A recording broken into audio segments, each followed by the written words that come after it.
दोस्तों आज हम देखने जा रहे हैं एसएससी सीजीएल 10 सितंबर सेकंड शिफ्ट के पेपर में आए हुए सभी महत्वपूर्ण प्रश्न उत्तर। तो दोस्तों पहला प्रश्न आया था उत्तराखंड का लोक नृत्य क्या है। तो दोस्तों उत्तराखंड के कई लोक नृत्य हैं, जैसे आपका हो गया पांडव नृत्य, ठीक है, और आपका हो गया छुलिया नृत्य, और आपका क्या हो गया, आपका हो गया चांचरी नृत्य हो गया, ठीक है दोस्तों, और आपका हो गया तांडी नृत्य हो गया, और आपका हो गया झुमेला नृत्य। ठीक है दोस्तों, ये क्या है, उत्तराखंड के लोक नृत्य हैं। नेक्स्ट क्वेश्चन क्या पूछा गया था। नेक्स्ट क्वेश्चन पूछा गया WPL 2023 किस टीम ने जीता था। तो दोस्तों ये जो जीता था, ये जीता था मुंबई इंडियंस की टीम ने। किसको हरा के, DC की टीम को हरा के। ठीक है दोस्तों, WPL का फुल फॉर्म क्या होता है, वोमेन्स प्रीमियर लीग। जैसे IPL का क्या होता है, इंडियन प्रीमियर लीग, वैसे इसका क्या होता है, वोमेन्स प्रीमियर लीग। दोस्तों अच्छा ये तो आपको पता हो गया। और WPL 2023 में पर्पल कैप किसे मिली थी। तो दोस्तों जो पर्पल कैप मिली थी वो मिली थी आपके हेले मैथ्यूज को, ठीक है, मैथ्यूज को। अच्छा ये क्यों दी जाती, ये दी जाती मोस्ट विकेट के लिए, ठीक है, मोस्ट विकेट के लिए।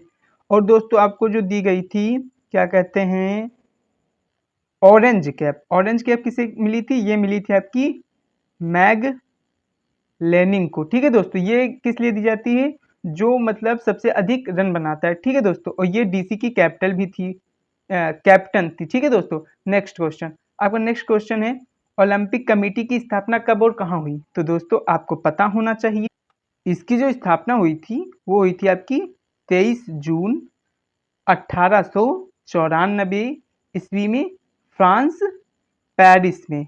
ठीक है दोस्तों, यहाँ पे हुई थी। और दोस्तों इसकी जो पहला ओलंपिक हुआ था वो कहाँ हुआ था, वो आपका हुआ था एथेंस में।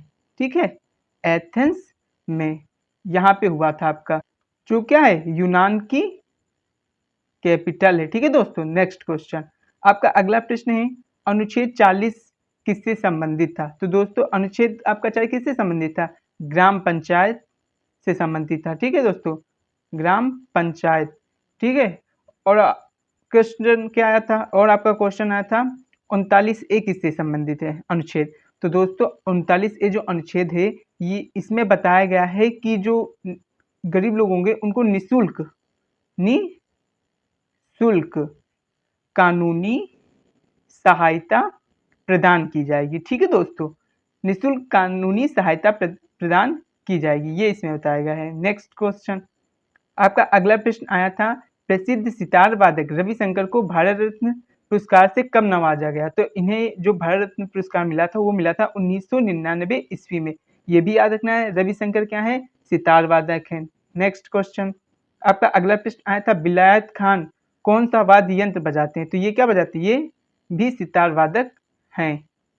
नेक्स्ट क्वेश्चन, अगला प्रश्न क्या आया था, अगला प्रश्न आया था गौतमीपुत्र सातकर्णी किस वंश से संबंधित थे। तो दोस्तों ये किस वंश से संबंधित थे, ये आपके संबंधित थे सातवाहन वंश से। और दोस्तों ये भी याद रखना है, इस वंश की स्थापना किसके द्वारा की गई थी, सिमुक के द्वारा। ठीक है दोस्तों, और इनकी माता का नाम क्या था, इनकी माता का नाम था गौतमी बल श्री, इसीलिए इनको क्या कहते हैं, गौतमी पुत्र कहते हैं। ठीक है दोस्तों, नेक्स्ट क्वेश्चन, आपका अगला प्रश्न था अनुच्छेद 143 किससे संबंधित है।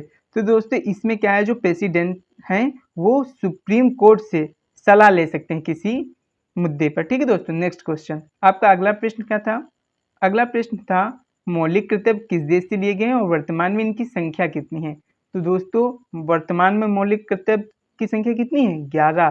किस देश से लिए गए हैं, तो रूस से लिए गए हैं।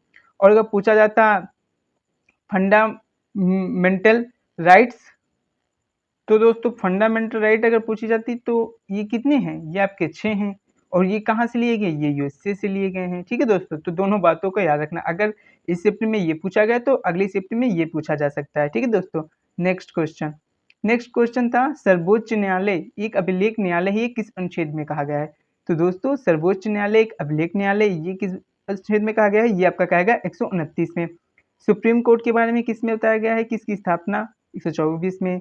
और अनुच्छेद 125 में क्या है, जो सुप्रीम कोर्ट के न्यायाधीश होंगे उनके वेतन से 125 में क्या है, उनके वेतन से संबंधित है। ठीक है दोस्तों, ये याद रखना। और 143 बता ही दिया है, 143 में क्या है, प्रेसिडेंट सुप्रीम कोर्ट से किसी मुद्दे पे सलाह ले सकते हैं। नेक्स्ट क्वेश्चन, अगला प्रश्न क्या है, मृत सागर कौन से दो देशों के बीच में स्थित है? तो दोस्तों जो मृत सागर ये आपका इजराइल और जॉर्डन के बीच स्थित है, ठीक है, जॉर्डन देशों के बीच। इजराइल की जो मुद्रा है वो क्या है, सिकेल है, ठीक है दोस्तों, और जॉर्डन की क्या है, दिनार है।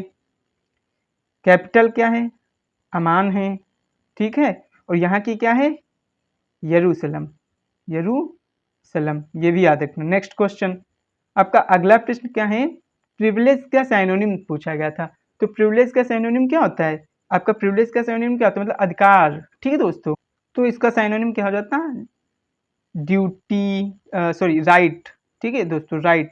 अधिकार मतलब क्या होता है, राइट, राइट्स। और आपका क्या हो जाता, लाइसेंस हो जाता, और आपका क्या हो जाता, पावर, ठीक है दोस्तों। तो ये क्या हो जाते, प्रिविलेज के साइनोनिम्स हो जाते। अगर इनका एंटोनिम पूछा जाता तो एंटोनिम आपका क्या हो जाता, ड्यूटी हो जाता, ठीक है दोस्तों, एंटोनिम आपका ड्यूटी हो जाता। नेक्स्ट क्वेश्चन, आपका अगला प्रश्न क्या था, अगला प्रश्न था स्टेशनरी साइनोनिम्स बताना था। देखो स्पेलिंग ध्यान से याद रखना है, यहाँ पे ए पूछा गया था, ई नहीं पूछा गया। अगर स्टेशनरी पूछा जाता तो जो पेन पेंसिल की जो शॉप होती है उसे स्टेशनरी बोलते हैं।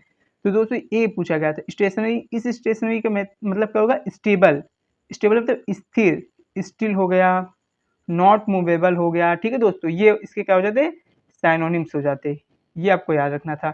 नेक्स्ट क्वेश्चन, नेक्स्ट क्वेश्चन क्या पूछा गया था, रिपरकशन साइनोनिम्स पूछा गया था। इस जो वर्ड है इसका आपको क्या बताना था, साइनोनिम बताना था। तो इसका जो साइनोनिम होता है वो क्या होता है, इसका साइनोनिम होता है आपका कंसीक्वेंस हो गया, मतलब रिजल्ट हो गया, परिणाम, ठीक है, ये सब रिजल्ट। तो आपका रिपरकेशन का क्या हो जाता, कंसीक्वेंस हो जाता, रिजल्ट हो जाता, ठीक है दोस्तों। नेक्स्ट क्वेश्चन, आपका अगला प्रश्न पूछा गया था मैथ से। इसमें आपको बताना था कि 3 सेंटीमीटर और 4 सेंटीमीटर और 5 सेंटीमीटर भुजाओं वाले समकोण त्रिभुज को 3 सेंटीमीटर भुजा के पड़ता घुमाया जाता है, इस प्रकार प्राप्त शंकु का आयतन। तो दोस्तों पहले तो आप इसे समकोण बना लीजिए, जैसे ये आपका हो गया 4 सेंटीमीटर, ये 3 सेंटीमीटर और ये 5 सेंटीमीटर। अब इसके अराउंड क्या किया जा रहा है, घुमाया जा रहा है, ठीक है, इसके अराउंड। जब आप इसको घुमाएंगे तो किस प्रकार से, ये कुछ इस प्रकार से का फॉर्मेशन हो जाएगा, ठीक है दोस्तों, जब आप इसको घुमाओगे तो इस प्रकार से फॉर्मेशन हो जाएगा। अब पूछा जा रहा है इस प्रकार प्राप्त शंकु का आयतन बताएं। तो शंकु का आयतन क्या होता है, शंकु का आयतन होता है 1/3 पाई आर स्क्वायर एच होता है। 1/3 पाई आर क्या है, 3 है, तो 3 का स्क्वायर कर देंगे, एच क्या है आपका 4 है। अब यहाँ से 1 स्क्वायर की जो एक वैल्यू क्या हो जाएगी, कट जाएगी। अब यहाँ पे कितना राइट आंसर आ जाता है, 12 पाई। अगर पाई दिया है तो पाई में आंसर दे देते, अगर पाई की वैल्यू रख के आंसर बताया गया तो वो भी मैं बता दे रहा हूँ। तब आपका क्या आ जाता, तब आपका आ जाता 37.714 मीटर सेंटीमीटर क्यूब, ठीक है दोस्तों, क्योंकि ये सेंटीमीटर में दिया है तो इसका राइट आंसर ये हो जाता। नेक्स्ट क्वेश्चन, आपका अगला प्रश्न क्या था, अगला प्रश्न था 200 मीटर की दूरी से एक पुलिसकर्मी एक चोर को देखता है और चोर भागने लगता है। पुलिस वाला उसका पीछा करता है, चोर और पुलिस क्रमशः 10 किलोमीटर घंटा और 11 किलोमीटर प्रति घंटे की गति से दौड़ते हैं। पुलिसकर्मी चोर को कितनी दूर से पकड़ लेगा? तो दोस्तों चोर तो पकड़ा ही जाएगा, क्योंकि चोर की जो स्पीड है वो पुलिसकर्मी की स्पीड से कम है। तो दोस्तों जब एक ही दिशा में चल रहे होते हैं तो क्या होता है, उनकी जो चाल होती हैं उनमें क्या हम करते हैं, डिफरेंस लेते हैं, मतलब समतुल्य चाल क्या हो जाती है, वो उनका डिफरेंस के इक्वल हो जाती है। अब दोस्तों अब यहाँ पे क्या दिया है, आपको दिया है चाल, दिया है चाल, क्या हो जाएगी, समतुल्य चाल क्या हो जाएगी, वो हो जाएगी आपकी 10 माइनस 11 माइनस 10, ठीक है दोस्तों, 11 माइनस 10 आप क्या हो जाएगी, 11 माइनस 10, तो आपकी 1 किलोमीटर प्रति घंटा आवर आ गई समतुल्य चाल, और 200 मीटर की दूरी से देखा है। तो यहाँ पे समय कितना लगा होगा, तो यहाँ से जब टाइम निकालेंगे तो टाइम बराबर क्या होता है आपका, दूरी बटे चाल। दूरी आपकी मीटर में दी है, जहाँ पे आपकी जो स्पीड दी हो किलोमीटर पर आवर में दी है, इसको मीटर पर आवर में करने के लिए 5/18 से क्या करेंगे, मल्टीप्लाई करेंगे। जब 5/18 से करेंगे तो टी की वैल्यू क्या आ जाएगी, टी की वैल्यू आ जाएगी 720 सेकेंड। अब दोस्तों क्या कहा है, पुलिसकर्मी चोर को कितनी दूरी पे पकड़ेगा, अब इतना उसको समय लग रहा है। उसकी स्पीड कितनी दी गई है चोर की, 11 किलोमीटर, पुलिसकर्मी की 11 किलोमीटर पर आवर। अब दोस्तों आपको स्पीड भी दे दिया गया, समय भी दे दिया गया। अब दूरी अब नहीं निकाल लेंगे, आपको क्या करना होगा, आपको यहाँ फॉर्मूला लगा देना होगा, चाल बराबर दूरी बराबर चाल गुणे समय। तो डिस्टेंस बराबर क्या होता है, डिस्टेंस बराबर आपका हो जाता है समय इंटू चाल। अब जब आप इसमें वैल्यू रखेंगे, अब यहाँ पे 11 किलोमीटर है, इसको पहले क्या कर लेंगे, हम चेंज कर लेंगे किसमें, मीटर पर सेकेंड में, तो 5/18 से। अब इसमें हम मल्टीप्लाई किसका करेंगे, 720 का, तब इसकी राइट वैल्यू क्या आ जाएगी, कितनी डिस्टेंस चलेगा, ये चलेगा 2.2 किलोमीटर। ठीक है दोस्तों। नेक्स्ट क्वेश्चन, आपका अगला प्रश्न क्या है, अगला प्रश्न है 50, 30 और 20% की क्रमिक 3 छूटों के समतुल्य एकल छूट बतानी थी। तो दोस्तों पहले ये बताओ 50% का मतलब क्या हुआ, 50% का मतलब क्या हुआ, तो 50/100 मतलब आपका 1/2, मतलब 2 की वस्तु में 1 की छूट देनी है। इसी प्रकार आपका 30% का मतलब क्या हुआ, 30% का मतलब हुआ 30/100, मतलब 10 की वस्तु पर हम 3 की छूट दे देंगे। इसी प्रकार 20% का क्या मतलब हुआ, तो 20% का मतलब हुआ 20/100, मतलब 5 की वस्तु पर हम 1 की छूट देंगे। तो यहाँ पे 2 की वस्तु पर 1 की छूट मतलब 1 बचेगा, 10 की वस्तु पर 3 की छूट मतलब 3 बचेगा। ठीक है, और आपका दिया है 5 की वस्तु पर 1 की छूट, तो कितना हो जाएगा, 4 हो जाएगा। तो 2 दाहम 20, 20 पंजे 100, और 100 की वस्तु पर यहाँ पे टोटल कितना छूट हो रहा है, 1 तिकम 3, 3 चौको 12, 12 की छूट हो रहा है। तो एकल समतुल्य छूट कितनी हो जाएगी, एकल समतुल्य छूट जो हो जाएगी, सॉरी दोस्तों ये 3 नहीं, यहाँ 7 होगा ना, क्योंकि 3 घटाएंगे तो 7 होगा, तो 7 चौक 28, तो एकल समतुल्य छूट कितनी हो जाएगी, अब यहाँ पे हम छूट हो जाएगी आपकी 72 की।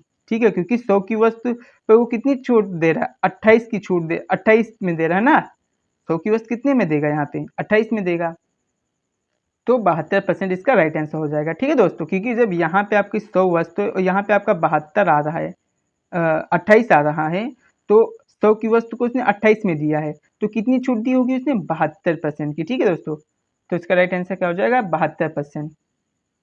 नेक्स्ट क्वेश्चन, तो दोस्तों अगला प्रश्न क्या है, अगला प्रश्न है 10 सेंटीमीटर और 4 सेंटीमीटर लंबाई वाले वृत्त की ABC और CD दो समांतर जीवा हैं, यह दोनों जीवा केंद्र की एक ही तरफ हैं और उनके बीच की दूरी 3 सेंटीमीटर, तो वृत्त का व्यास कितना होगा। तो दोस्तों यहाँ क्या बताया गया, यहाँ बताया गया है एक ही तरफ है दोनों जीवाएं। ठीक है दोस्तों, एक ही तरफ है मतलब एक जीवा यहाँ पे है तो दूसरी जीवा यहाँ पे है, इसका सेंटर यहाँ पे होगा। अब बताया जा रहा है 10 सेंटीमीटर, तो 10 सेंटीमीटर वाली ये होगी। ठीक है दोस्तों, और 4 सेंटीमीटर वाली ये होगी। अब यहाँ से इसकी दूरी और यहाँ तक इसको क्या कर लिया मैंने, लाइन ड्रा कर लिया, तो ये और ये सेम ही होगी क्योंकि ये तो रेडियस है। ठीक है दोस्तों, अब यहाँ से मैंने क्या किया, परपेंडिकुलर डाल दिया। ठीक है, तो ये आपकी कितनी हो जाएगी, ये आपकी 2 हो जाएगी, ये आपकी 5 हो जाएगी। ठीक है दोस्तों, ये आपको 3 दी ही है, आपको क्या बताना है, तो वृत्त का व्यास कितना होगा। दोस्तों वृत्त का व्यास पूछा है, ये आपको दिया नहीं है, वृत्त का व्यास मतलब यही आपको बताना है, और इनके बीच की जो दूरी दी गई है, दोनों के बीच की दूरी वो दी गई है आपको 3 सेंटीमीटर। ठीक है दोस्तों, जब आप इसे सॉल्व करेंगे, इसमें पाइथागोरस प्रमेय लगेगी केवल, जब आप इसको सॉल्व करेंगे तो इसका राइट आंसर आ जाएगा √29। ठीक है दोस्तों। नेक्स्ट क्वेश्चन, आपका अगला प्रश्न है, तो दोस्तों इसी के साथ वीडियो समाप्त होती है। अगर वीडियो अच्छी लगी हो तो वीडियो को ज़्यादा से ज़्यादा शेयर करें एंड लाइक करें, सब्सक्राइब करें। थैंक यू दोस्तों।